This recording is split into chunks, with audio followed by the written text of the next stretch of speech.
So what is up, ladies and gentlemen? Welcome back to our YouTube channel. Again, Gentle One TV. So for today's video, another update about Medit. I think it's some kind sad news. So hindi ko rin in-expect to, men, kasi syempre marami nga tayong excited. So yun, panoorin na lang natin. So this video is from Kalingap TV. So it has a title of Ito ang nakakagulat na results sa application ni Medit sa kanyang pasaporte.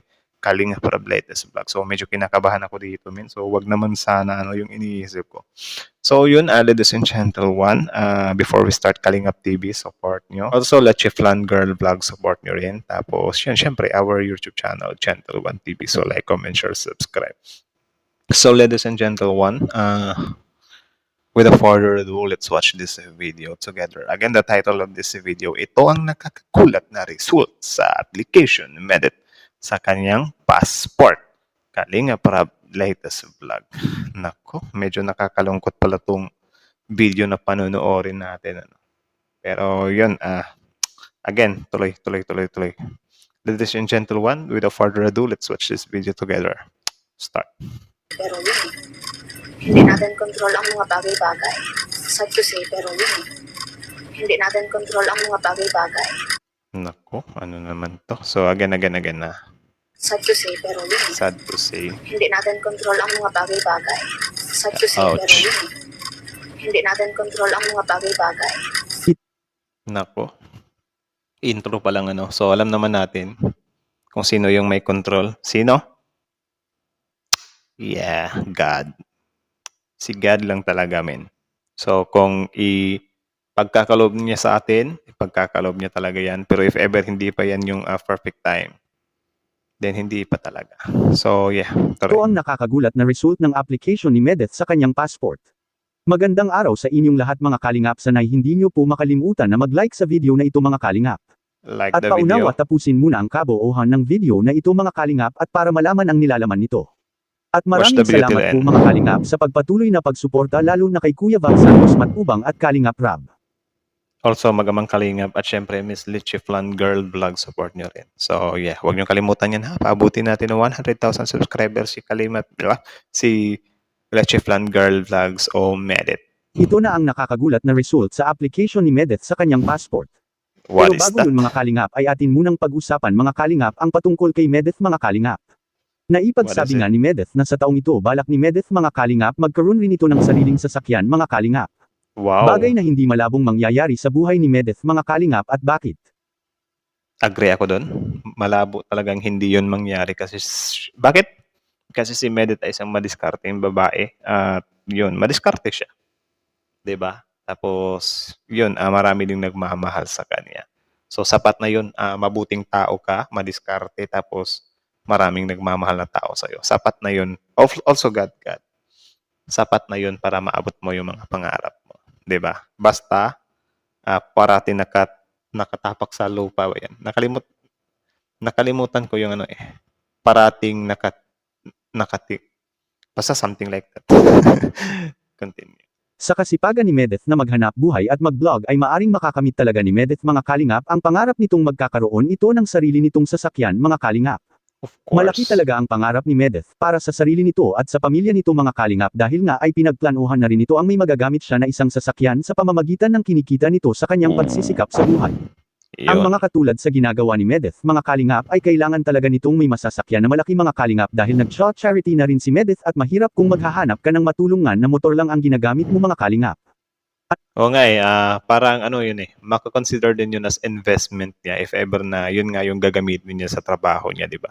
Or sa mga balak niya sa vloggings niya. Malaking tulong yun. Kaya nga, actually, wala namang problema kung kukuha ka ng sasakyan if ever na talaga. Pero syempre, siguruduhin mo lang na afford mo yung panggas or hindi lang siya for design or pampainggit. Yung dapat kukuha ka ng sasakyan is for magagamit mo din siya sa trabaho, mga ganon na magagamit mo din siya. Continue. Ano ang dapat nating maunawaan? Dapat nating maunawaan na kapag maghahanap si Medit mga kalingap ng matutulungan ng mga mahihirap ay kailangan rin itong may dadalhin rin ito katulad ng grocery para ibigay niya sa gusto nitong tutulungan mga kalingap. Nice. At kung motor lang ang ginagamit nila ay masyado talagang mahihirapan si Medit kapag ganun mga kalingap. Oo, kasi especially ngayon maulan na, 'di ba? Mas maganda talaga yung car. Hindi katulad sa kung sasakyan ang gagamitin nila ay hindi sila mahihirapan sa pagbitbit ng mga dadalhin nila na ipamigay sa mga balak ni Yan din. Medeth na tutulungan mga kalingap. Yeah. Samantala marami ang naging excited mga kalingap sa pagpantang Hong Kong ni Medeth mga kalingap at nagtataka ang karamihang taga-suporta na nandoon sa Macau, Hong Kong kung bakit hanggang ngayon ay hindi pa rin nakakalipad si Medeth papunta doon mga kalingap. Ako din excited din ako tapos malaman ko na ganito pala yung nangyari, ano. At alam naman nating lahat na gustong-gusto talaga ni Medeth ang makapamasyal rin ito sa Hong Kong mga kalingap lalo pa at malapit na rin itong magpasukan sa kanyang pagkokolehiyo mga kalingap.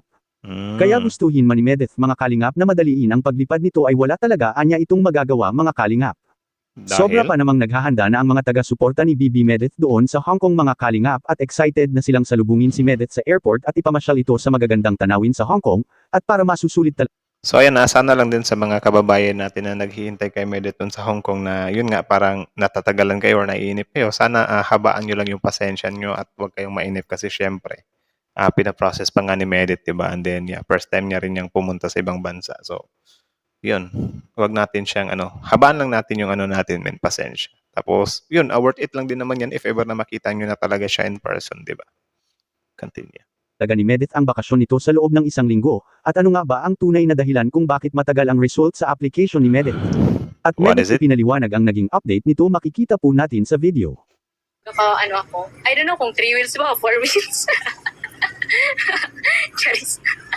So, ayan. Papasok ako ng SNR. Masanaga pa rin po ako sa mga nagtatanong. Hindi pa po ako nakakaalis, guys. Dito na tayo sa loob, guys. Nagka-delayed pa din po ang passport ko, so hindi pa ako makaalis. Sa mga Grabe, no? So, na-delayed pala siya, guys. So, sa mga taga-passport dyan, ano bang nagpa-process ng passport? DFA ba? DFA? DFA ba?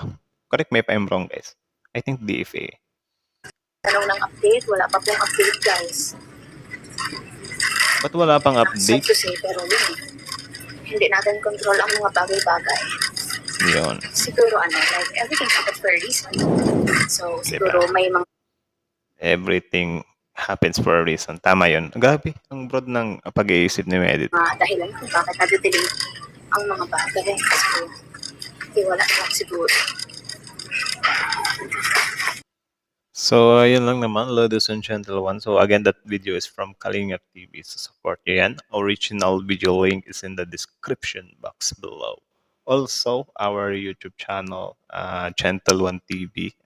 Don't forget to subscribe to and Kalingap Rob and syempre Medith Barcelonia or Miss Leche Plan Girl Vlogs. So, supportan nyo yan. Road to 100,000 subscriber na yan. Paabutin natin yan before this year ends. Diba? Diba? So, yun, tulong-tulong lang tayo na umabot siya sa sa ganun kalaking subscribing, So, yun, again, that is it from Kalingap TV, So, about nga pala yun sa passport na parang natagalan talaga siya. So, sana naman sa taga-gawa ng passport yan, DFA, correct me if I'm wrong, DFA ba yun? Mental block kasi ako eh. So, sana iluwan nyo na yung passport ni Medith kasi gusto na namin siyang mapunta dun sa Hong Kong.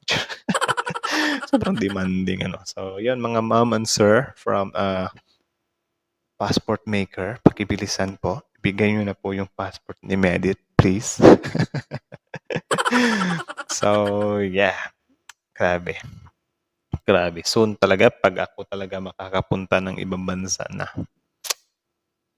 I think malabo siya, pero syempre, kapag ka nagtiwala ka lang talaga. Tapos yun nga, sabi naman ni Medeth, na everything happens for a reason. Tama yun. Tama yun. Kasi sometimes talaga, yung mga binabalak or yung mga plano natin sa buhay ay minsan hindi siya binibigay ng ganun kadali ni God or hindi talaga siya totally na makukuha natin lahat ng gusto natin. Kasi yun nga, may plano nga si God, diba? So what if lang naman kung napaaga ka doon, baka may may bagyo sa lugar na yon na papunta rin, something like that, diba? So parang na lang din siya, parang blessing in disguise na lang din. Or yun nga, parang may reason lang din talaga si God kung bakit hindi ka muna pwedeng pumunta sa lugar na yan or tawag dyan, dyan ka muna sa kung nasan ka man ngayon. So, yun, wag tayong mainit, wag natin ganong madaliin kasi yun nga, everything happens for a reason. So sa mga naghihintay din kay Medit doon sa Hong Kong, sana taasan lang nila yung patience nila. Tapos syempre i-welcome pa rin nila. Wag silang magtampo or yun, wag silang mainip kasi syempre ginagawa din naman ni Medit yung best niya, 'di ba, para makapunta diyan. So napakaswerte nga ng mga taga Hong Kong kasi makikita nila eh. Pag ako talaga, So again, that's it na lang muna, ladies and gentlemen. So thank you na rin. Thank you na rin sa mga taong sumusuporta kay Medit. So paabutin natin ng 100,000 subscriber. So again, thank you so much for watching. Gentle One TV is